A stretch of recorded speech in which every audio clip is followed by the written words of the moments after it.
वेबल agency से मिथिलेश सिंह तक JSSC CGL के कथित पेपर लीक और धांधली की कहानी अब कई सवालों के घेरे में है। झारखंड की इस परीक्षा में हजारों अभ्यर्थियों ने अपने भविष्य के लिए मेहनत की, लेकिन परीक्षा से पहले ही कथित तौर पर सवाल और जवाब कुछ अभ्यर्थियों तक पहुंचने के आरोपों ने पूरी व्यवस्था पर सवाल खड़े कर दिए।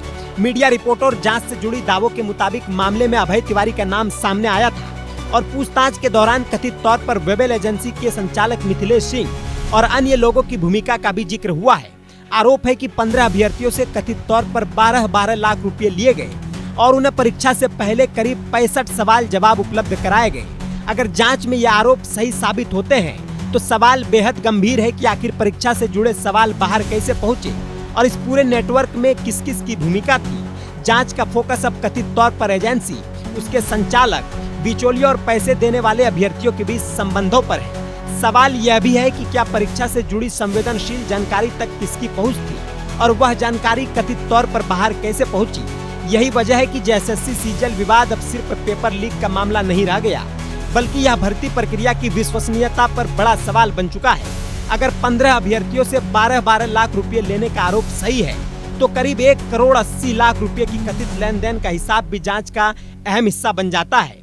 पैसे किसने लिया, किसके जरिए पहुंचा, किस किस तक गया, इसका जवाब जांच में सामने आना बाकी है। दूसरी तरफ यह सवाल भी है कि क्या अभय तिवारी इस कथित नेटवर्क की सिर्फ एक कड़ी है या फिर पूरे खेल के पीछे कोई बड़ा सिंडिकेट काम कर रहा था। वेबल एजेंसी और मिथिलेश सिंह से जुड़ी कथित भूमिका की जांच भी इसी बड़े सवालों का हिस्सा है, क्योंकि परीक्षा में बैठने वाला अभ्यर्थी किताबों के सहारे अपनी तैयारी करता है। जब अगर किसी को पैसे देने के बदले पहले से सवाल और जवाब उपलब्ध कराए जाने का आरोप साबित होता है तो यह सिर्फ एक परीक्षा की धांधली नहीं, बल्कि मेहनत करने वाले हजारों युवाओं के साथ अन्याय होगा। जेएसएससी सीजीएल परीक्षा रद्द हो चुकी है, लेकिन असली सवाल अब भी कायम है।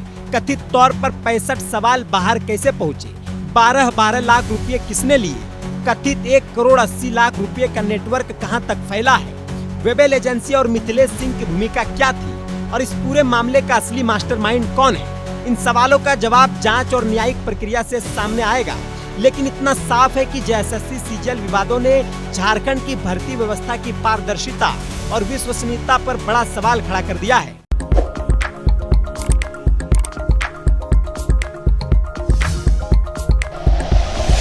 Like and share videos, subscribe करें हमारा चैनल और प्रेस करें बेल आइकॉन।